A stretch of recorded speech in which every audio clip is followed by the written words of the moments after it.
On today's episode of Watch JR Go, we show you how to assemble an LS engine, and we probably won't put it in today. We could, but we're waiting on a couple little parts.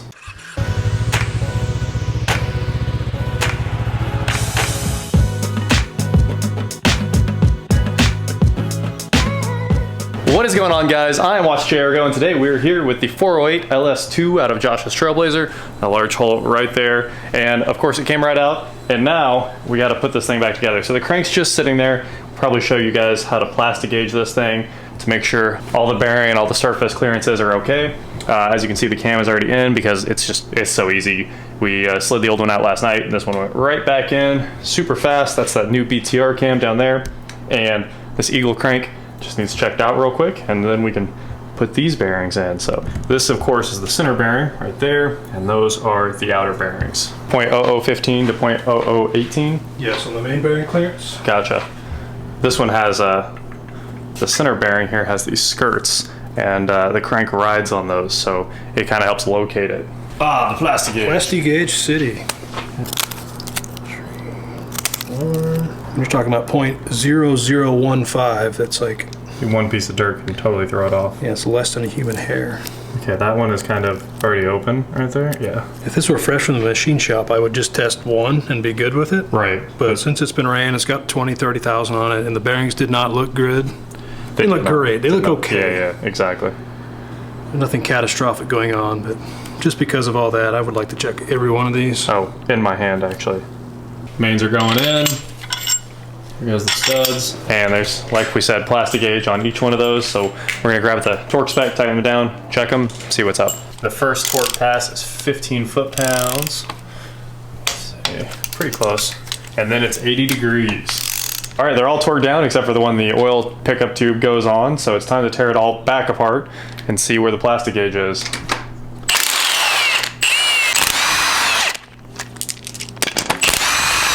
Stripped back down.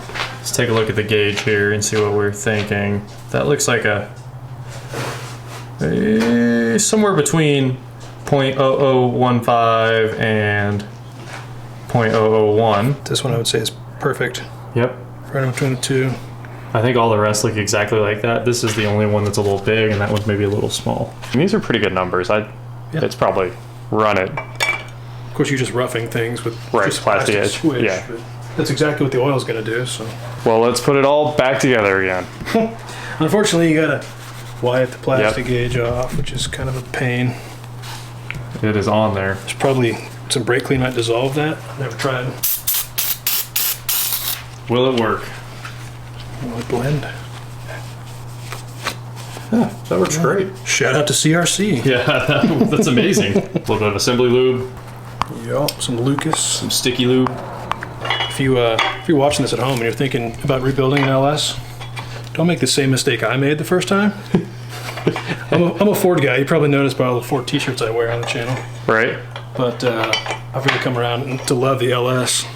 Yeah. And these caps all point forward except for the front one.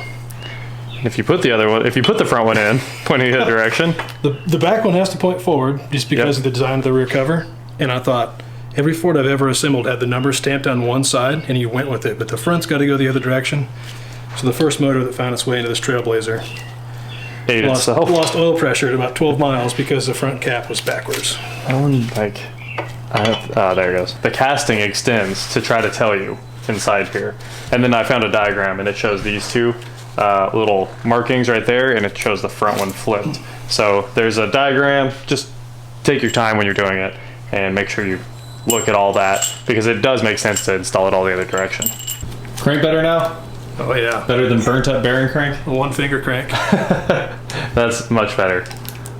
All right, this butter smooth. It's gonna make some power now. A bunch of parts just showed up. All the stuff we were waiting on. Took a little longer to get it here than we expected, but now it's all here. Everything we needed to wrap this up. So we probably could have had this in and out and done in one day. Turned into kind of a 2-day ordeal. We just needed the timing chain, which is here now. And now that the timing chain can go on, we can put the oil pump on and wrap up everything. Windage tray's on, the oil pickup is on. This is the Corvette oil pickup along with the Corvette pan. Solves a lot of the oil starving problems, but Trailblazers, they still love to oil starve. Something about, you know, just all the oil being in the back of the pan while they launch. This engine has all the tricks to fix the problem, and it still was oil starving. So that's, if that gives you any indication of oil starvation in Trailblazers, I'd say that's it. The timing chain came in. So we got that on. You just line up the marks. There's one mark. There's another one on the crank drive gear there for the chain. And pumps on, you know, a couple tins, and that's all wrapped up. Now it's time for the oil pan. So here is the oil pan and the oil pan gasket. Found the ultra black.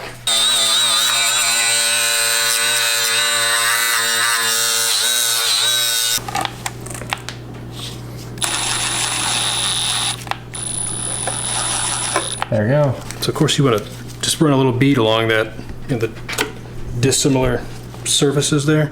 Absolutely. I like to go behind it just a skosh also, and in front of it. Man, that aerosol one makes it so much easier. It does. like a row of nickels. Yep. Is that welding? I forget. Well, this is welding. Just like that. Just, oh, look at those beads. Yeah, laying down dimes. All right, now we're ready to drop on that oil pan gasket there. And the oil pan. Pretty hard to mess this up. Yeah, I was like, that one's pretty easy to align. So the factory ones have a rivet through these holes. Ah. They rivet themselves to your oil pan, so they're forever stuck to it. You can see the receiving end here. A little bit of dirt right here. You have to pry that sucker off there. Oh, it's on my hand. If you get hand. aggressive with it, they're like $60 for an oil pan. So. Oh, wait, for the pan? For the gasket, I mean. I was like, I thought the gasket by itself was 60 bucks. Yeah. So this has been all cleaned out with brake clean. Very clean, but a couple little spots of silicone on there. Oil pan action. Ooh, it moved the gasket quite a bit. So It's okay. It went right back in. yeah, these bolts should help align it. There it goes. There you go. Lined up. Drop a couple in. I was like, give me some bolts. And the pan is on. Now we gotta torque all these back down. So first we have to install this super sweet billet bracket that holds the AC compressor in this application, which is quite a bit different than stock. So this is really cool. Gives the AC compressor a nice little place to mount down low. Now we can tighten down the oil pan, the covers, everything for the most part. And then it's probably time to start putting some heads on. I just noticed my phone light's on because we were looking down in there to check on the screen. And we found out it does not have the screen, which is the proper way to do this according to every engine builder we're talking to. They're saying, make sure you don't put that screen in. It's up to you. Totally like half a dozen one way, half a dozen the other. These things don't cost too much and the screens can plug up. So you just decide if you want the screen or not. Just plan on replacing them. Also, we flipped the engine over while you guys weren't looking. And wiped it down and razor bladed the surface. And Yep. it is good to go. Very clean. I New showed lifter up. trays. Oh, yeah, yeah. Some New lift. milkshake. Thanks, bro. Brings all the boys to the yard. Oh goodness. I don't want this here. He just ruined it. I was like, yeah, let me get a little multi-layer steel right here. I think they're the LS9 gaskets. AC Doka. These do look super fancy. Or they're the Molly. They're made in Germany. Made in Germany. They have some markings on them here. The markings say BTR. You know what's good if it's made in Germany. Yep. Shout out to Germany. Perfect. Ready to go. Looks like there's a piece of dust right there, but nope. I keep seeing things. No, there's really not any dirt. It's just like weird marring. Just line up these dowels, and it's up. 1, 2. Boom, boom. Put a hand on it. Yep, I got it. Some bow outs. What if there's an earthquake right now? You better move with the earthquake. Better get flipped. Those are the outers, though, aren't they? The longer ones, or the longer ones the inners? These are the I forget. middle and bottom row. Okay. There's 2 that are shorter than the rest. Is that a Gallo 12 or a Gallo 24? Junior yellow. Short ones go on the ends. Sounds right. .080 fancy new push rods to drop in these heads. So I'm going to open up this package here and set these things in here. Drop all these little holes. If you want to. Okay, I think we're basically there. Ready for some rockers. Running down these rockers real quick. Very, very nice with all this brand new stuff in there, all this new hardware. I wondered why you were like I don't care about those push rods when I was taking them out. Oh, I got a bunch of nice ones. Surprise! Okay, thanks. Thanks, man. Close up. Whoa, extreme close up. Passenger heads going on. Oh yeah. 22 foot-pounds first pass, second pass 90 degrees, final pass 70 degrees. If you're wrong, the bolts snap, so you'll know. Yep.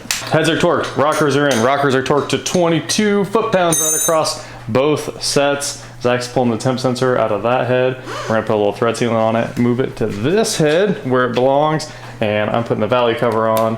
We got this thing set to baby torque, set to 1, which is basically nothing. Priming these push rods. This is the cheating method, it works really well. Quick test of this air compressor.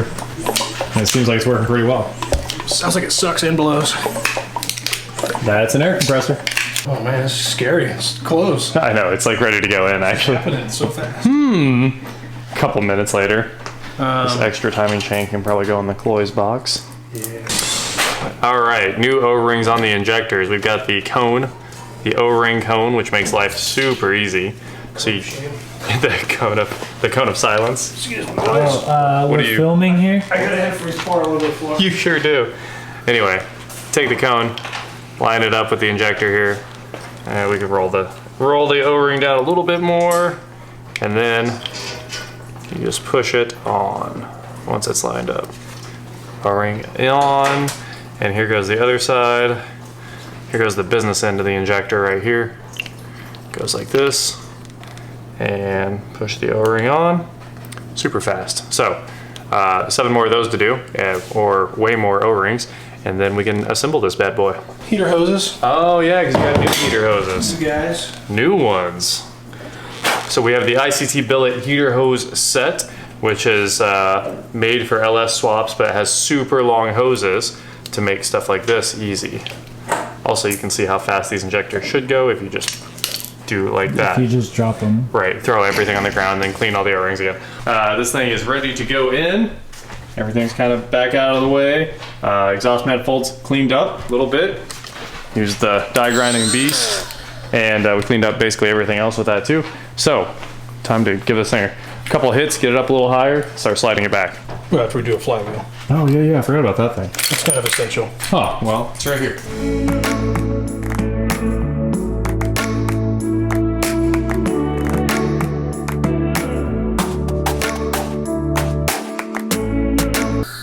Going in, going in.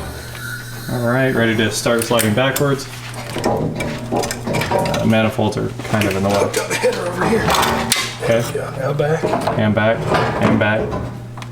Maybe a little bit of down. Do that down action. Motor mount, it should pop through. Nice. Okay, back and back. And the engine is in. The transmission bolts, the bell housing bolts are in, and That's broken. You Hey. bought that. just knocks everything down and acts like he's working. What? Nothing. Anyway, thanks for all your hard work, Zach. You're really killing it. Yeah, I know. And now we're putting the steam port on, ready to put the intake on probably. We're flying. I'm just knocking stuff I down was too. looking for that. Hey, and there's the other one. And we're back. So Josh fell asleep on the floor last night while I was putting the starter in.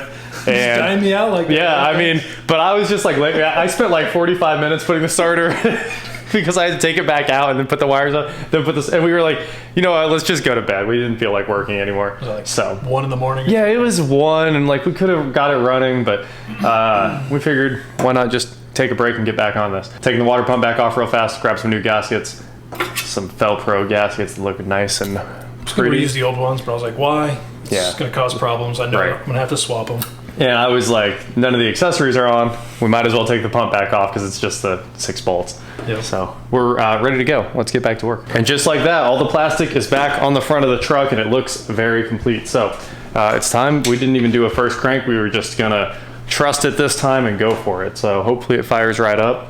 There's been a lot of changes made from the old tune. The cash can's gone because it never had any oil in it. So it's got the OEM piece. So we had to go to the dealership and pick up there.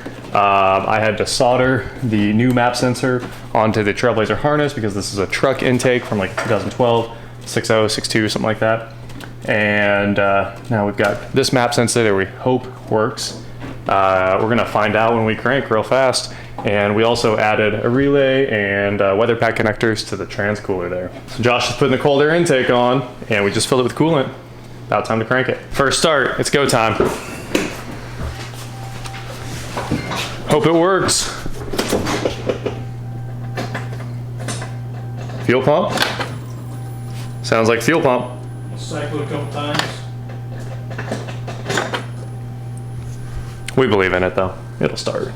Ready? Yeah.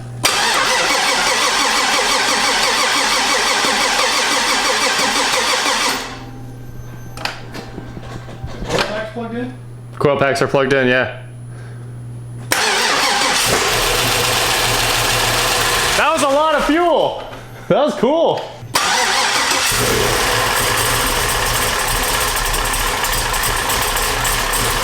That is awesome, dude. The whole thing's shaking. It's nasty. It is the big cam. I got no throttle. You got no throttle? Only TBSS is plugged in. Oh. Well, let's go look. All right, she's back. The pedal seems like it works. Lots of oil pressure, that's good.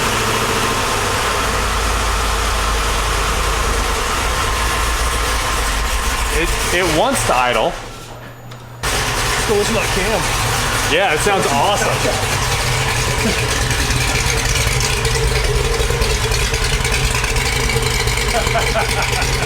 I love it. Fuel trims seem like they're a little upset there. Yeah, short term and long term. They don't seem 10% off.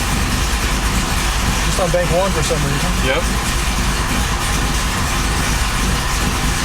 You're 32 miles to the gallon. Man, yeah. It's an eco mode. The for sure. economy cam, that was a good choice. It's an XFI, same one as Geo Metro. Yeah, pretty solid. It can't recover to the idle. Didn't think it would. Well, the starter gave up on us, so we're gonna get back under there, take a look at that again, see if there's something going on with it. A little bit older starter. We did have to crank it a lot to get this thing to stay running because it needs retuned immediately. So maybe we'll keep going, and maybe that is it for today, guys. Thank you so much for watching. Don't forget to head on over to shop.watchsharego.com where you can get cool shirts like this. And please, like, share, subscribe, do whatever you want to do, and I'll talk to you next time. The Trailblazer is running amazing. They're heading back out to tune it a little bit on the street. Listen to that thing. It idles now. It's got the big nasty cam. Trailblazer success. We haven't had an episode of Watch JR sump pump in a while, and the sump pump doing great, as you guys can see. All the battery backup stuff's all hooked up, and that thing saved my house last year. There was like a 3-hour power outage once. That pump kept running the whole time, and most of the neighborhood was like pumping out their basements at that point. Pretty incredible. I need to like dispose of that, but it works fine. I put that in just for circumstances where the power went out forever, and it happened. Anyway, hot water heater went out because it's like 20 years old. I don't remember what the date is, but I think it's almost original to the house. Finally gave up today, came downstairs. Well, I tried to take a shower, no hot water, and yeah, quick run to Lowe's, got a new hot water heater. Josh and I dumped it down here. I killed the water of the house. I'm about to cut all these lines or sweat them out of those T's up there and rip this box open, get this going again tonight. It's gonna be fancy dielectric unions here. The old one's unhooked. Now we're just ready to slide over the sump, let it start draining, and well, you gonna RCA this thing? It doesn't look terrible. I mean, it looks relatively clean in the barrel, right? Yeah. She looks pretty good inside, but it's got a hole in it, obviously. Yeah. Got a hole in the Lining? yeah, we could probably. Oh, it's got lots of water in it. Yeah, I figured we should just close this valve, put it over the sump, and then let it drain. Old one's out, just need to get that upstairs, and the new one is in, and it looks way better. Look at that, it's got the dielectric couplings, and it's all in copper, and we cut out all the trash from the old owners. Much better.